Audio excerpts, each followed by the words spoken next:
आपके साथ खड़ा है।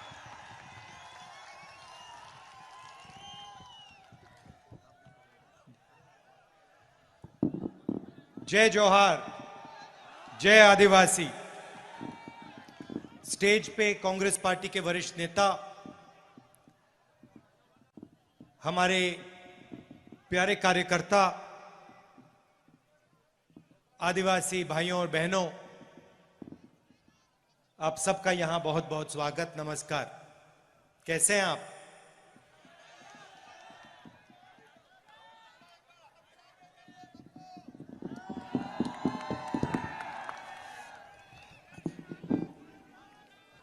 जैसे कमलनाथ जी ने कहा, मैं तांत्या मामा, मेरे लिए तांत्या मामा एक चिन्ह है,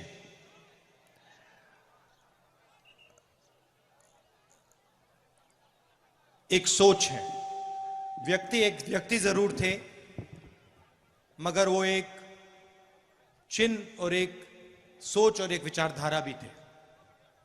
और उनकी विचारधारा के कारण, उनकी सोच के कारण मैं आज यहां आया हूं।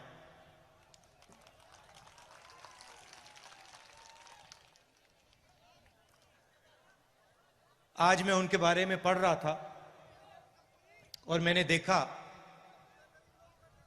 कि वो 26 जनवरी को पैदा हुए थे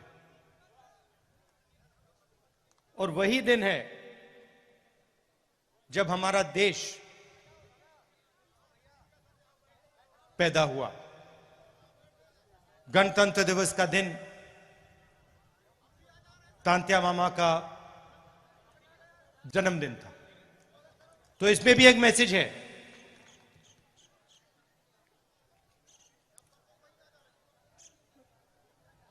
कुछ दिन पहले मैंने महाराष्ट्र में एक भाषण किया और उसमें मैंने आदिवासी शब्द के बारे में बोला।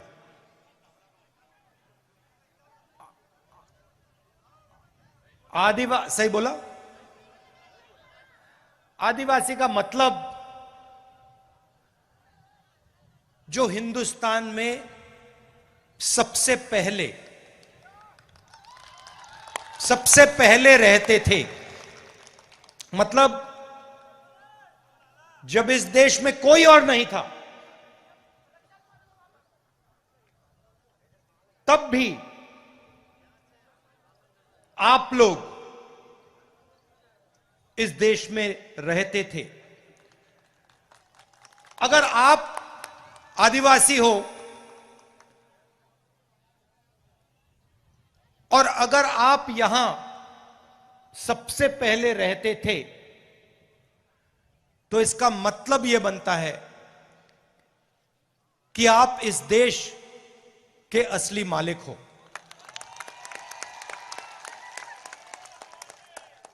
सही बात? ये जो शब्द होते हैं, ये बहुत चीजें छुपाते हैं, बहुत चीजें ये दिखा भी सकते हैं। जैसे आप तांत्या मामा के बारे में सोचें तो आपके दिमाग में कौन से शब्द आते हैं? बताइए, कौन सा शब्द आता है सबसे पहले जब आप तांत्या मामा के बारे में सोचते हो? आदिवासी आता है, संघर्ष आता है, निडरता आता है, क्रांतिकारी आता है, ये शब्द आते हैं। और जब वो अंग्रेजों के सामने फांसी पे चढ़ रहे थे, तो आपको क्या लगता है, उनके दिल में डर था या नहीं? सवाल नहीं उठता। उनके दिल में डर नहीं था। क्यों नहीं था? उसका कारण क्या था? उनके दिल में आम आदमी चढ़ता है, फांसी के सामने खड़ा हो जाता है, डर जाता है, नहीं, मगर जो आपके तांत्या मामा थे, जब वो चढ़े फांसी पे, उनके दिल में डर क्यों नहीं था?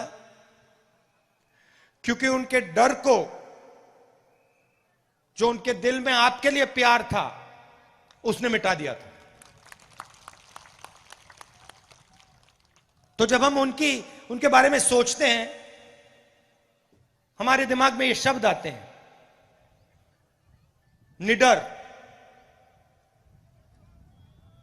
संघर्ष, मोहब्बत, ये शब्द आते हैं। कुछ दिन पहले मैंने प्रधानमंत्री का एक भाषण सुना और उसमें उन्होंने एक नया शब्द प्रयोग किया,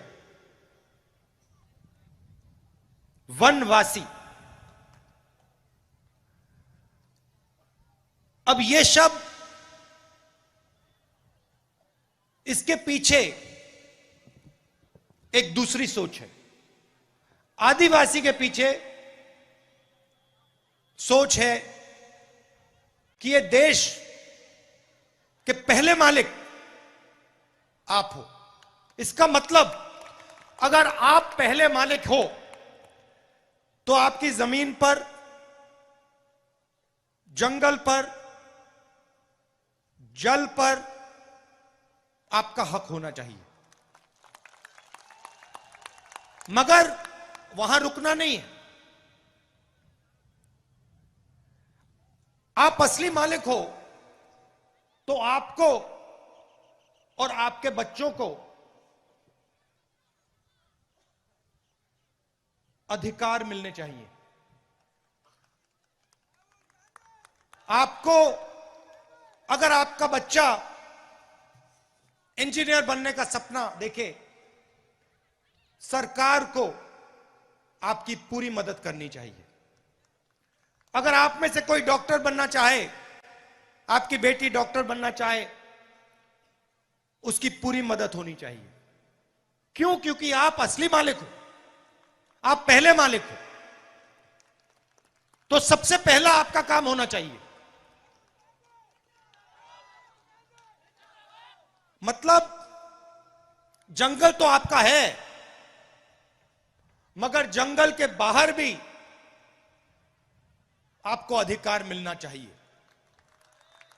और जब बीजेपी की सरकारें स्कूल और कॉलेज को प्राइवेटाइज कर देती है, उद्योगपतियों के हवाले कर देती है, या अस्पतालों को उद्योगपतियों के हवाले कर देती है, तो आपके बच्चे शिक्षा नहीं पा पाते और आपके परिवारों को जब अस्पताल की जरूरत होती है, आप वहां नहीं जा पाते।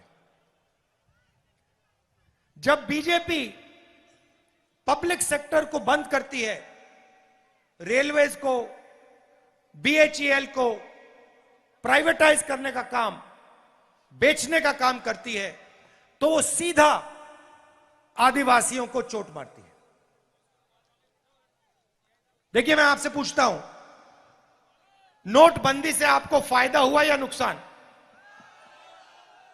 जीएसटी, नोटबंदी और कोरोना के समय जो सरकार ने किया, दलितों को, पिछड़ों को, आदिवासियों को, किसानों को, मजदूरों को उन्होंने चोट मारी।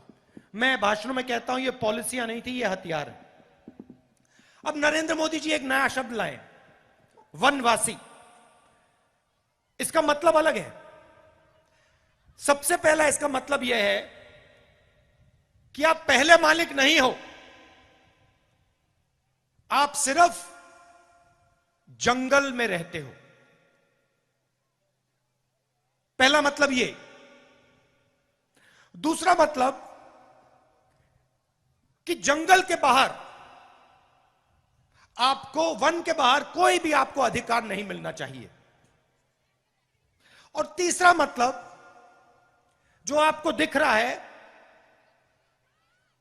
जहां भी हम देखें, बीजेपी की सरकारें जंगल को उद्योगपतियों को दे रही है, जंगल काटे जा रहे हैं, आस्ते आस्ते आस्ते आस्ते आस्ते हिंदुस्तान में जंगल खत्म होते जा रहे हैं। सही बोला गलत बोला? सही। तो तीसरा मतलब यह है कि जब इस देश से जंगल खत्म हो जाएंगे तो फिर आपके लिए इस देश में कोई जगह नहीं बचेगी। यह तीसरा मतलब है। यह मैंने आपको शब्द क्यों बताए? क्योंकि इन शब्दों के पीछे विचारधारा है। हम आदिवासी कहते हैं क्योंकि हम इस बात को मानते हैं कि आप हिंदुस्तान के असली और पहले मालिक हो। वो वनवासी कहते हैं क्योंकि वो आपके सारे अधिकार आपसे छीनना चाहते हैं और आपको यह याद नहीं दिलाना चाहते कि आप ही इस देश के पहले और असली मालिक हो।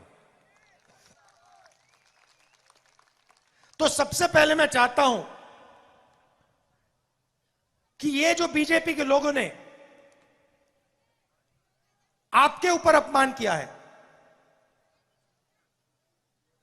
ये जो शब्द इन्होंने आपके लिए प्रयोग किया है वनवासी, इसके लिए ये आपसे माफी मांगे।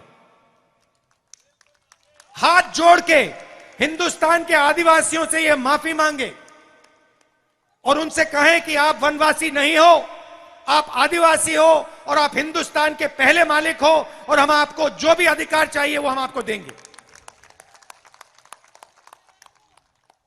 और दूसरा काम, माफी मांगने के बाद, पहले नहीं, माफी मांगने के बाद दूसरा काम, जो ये आपसे जंगल छीनते हैं, जो हम पैसा कानून लाए, जमीन अधिग्रहण बिल लाए, फॉरेस्ट राइट एक्ट लाए,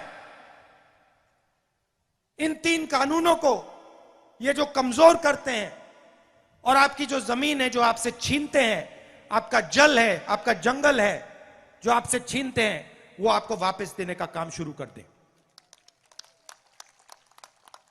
और अगर ये नहीं करेंगे तो जैसे ही हमारी यहां सरकार आएगी, हम आदिवासी शब्द का प्रयोग करेंगे और जो आपके हक हैं एक के बाद एक आपको देना शुरू कर देंगे। और जो आपकी जमीन है उसका अधिकार, जल और जंगल का अधिकार आपको वापस देना शुरू कर देंगे। आप जानते हो कि आदिवासियों के खिलाफ सबसे ज्यादा अत्याचार मध्य प्रदेश में होता है। पूरा मध्य प्रदेश का आदिवासी जानता है कि अगर किसी प्रदेश में आदिवासियों के खिलाफ अत्याचार होता है तो उस प्रदेश का नाम मध्य प्रदेश है। ऐसा प्रदेश हमें नहीं चाहिए।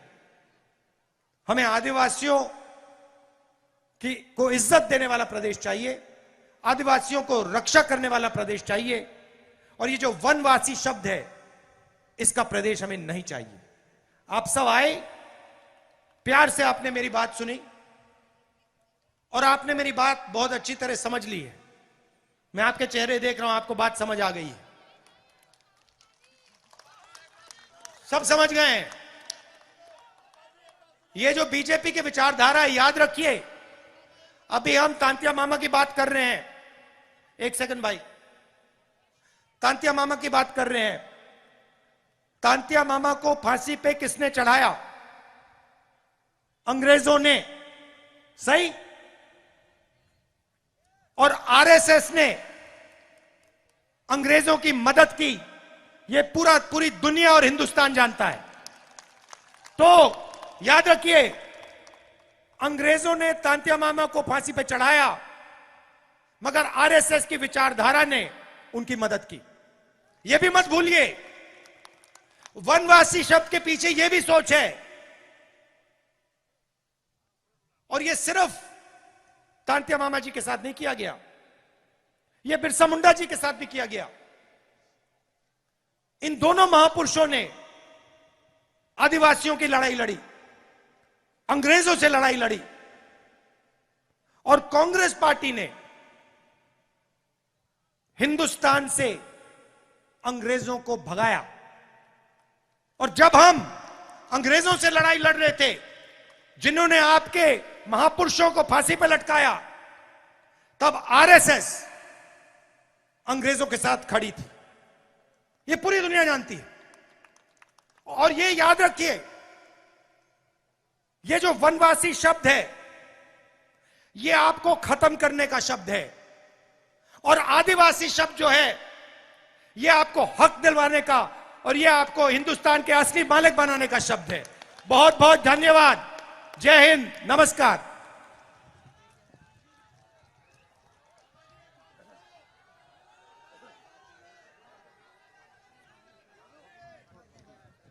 Indira Gandhi brought in